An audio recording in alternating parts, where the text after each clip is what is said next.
యేసుక్రీస్తు జనన విధం ఎట్లనగా, ఆయన తల్లి అయిన మరియ యోసేపునకు ప్రదానము చేయబడిన తరువాత వారేకము కాకమునుపు ఆమె పరిశుద్ధాత్మ వలన గర్భవతిగా ఉండెను.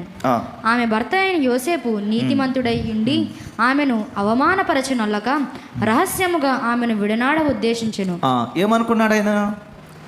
తెలిసింది, ప్రదానం చేయబడింది, ఇప్పుడు వివాహానికి సిద్ధపడుతున్నాడు. యోసేపు సిద్ధపడుతున్నాడు, మరి కూడా సిద్ధపడుతుంది అనుకున్నారు. కానీ ఏ సమాచారం వచ్చింది? తను గర్భవతి అయింది. సో పరిశుద్ధాత్మను గర్భం ధరించింది. కానీ ఆ విషయం యోసేపు తెలియక ఏమనుకున్నాడు? రహస్యంగా ఆమెను విడనాడ ఉద్దేశించి, ఎప్పుడైతే అలా రహస్యంగా విడనాడుదామని అని అనుకున్నాడో తర్వాత ఏం జరిగింది చూద్దాం. అతడు ఈ సంగతులను గూర్చి ఆలోచించుకొనిచుండగా, ఇదిగో ప్రభువు దూత స్వప్నమందు అతనికి ప్రత్యక్షమై, దావీదు కుమారుడు అయిన యోసేపు, నీ భార్య అయిన మరియను చేర్చుకొనుటకు భయపడకము. ఆమె గర్భము ధరించినది పరిశుద్ధాత్మ వలన కలిగినది. ఆమె యొక్క కుమారుని కనెను. తన ప్రజలను వారి పాపముల నుండి ఆయనే రక్షించెను గనుక ఆయనకు యేసు అని పేరు పెట్టదు అని. రైట్, ఆయనకి యేసు అని పేరు పెట్టదు. అక్కడ మరియకి చెప్పారు యేసు అని పేరు పెట్టదు, ఇక్కడ యోసేపుకి కూడా యేసు అని పేరు పెట్టుదువు అని అక్కడ దూత యోసేపుకి సెలవిచ్చింది.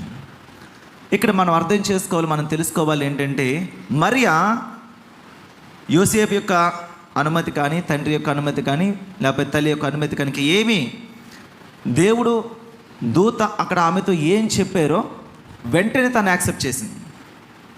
దేవుడు కృపచేత, లేకపోతే దేవుడు తన కృప చూపించి యోసేపు కూడా దూతను పంపించి మాట్లాడించాడు. అలా మాట్లాడించకపోతే, ఒకవేళ నేను ఒంటరిగా అయినా సరే నా కడుపులో ఉన్న యేసుక్రీస్తుకి నేను జన్మ ఇవ్వడానికి మరే సిద్ధపడింది. దూత ప్రత్యక్షం అవ్వకపోతే యోసేపు కూడా నమ్మేవాడా? నమ్మడు. తనకు కూడా ఆ ప్రత్యక్షత కలిగింది. ఆ కళ కలిగినప్పుడు వెంటనే అదిగో నా భార్య పరిశుద్ధాత్మ వలన గర్భం ధరించింది అన్న విషయం తెలిసింది కాబట్టి అతడు చేర్చుకొనేను. ఇప్పుడు వారిద్దరు కూడా ప్రయాణం ప్రారంభించారు. అక్కడి నుంచి ఆమెను చేర్చుకున్నాడు. ఆయన చేర్చుకున్నాడు కాబట్టి ఇద్దరుగా నిలబడ్డారు. లేకపోతే ఒక పక్క కుటుంబము, మరో పక్క ఈ యోసేపు కుటుంబం, లేకపోతే సమాజం ఆమెను వెలివేసును, ఒంటరిగా ఉండాల్సి వచ్చును.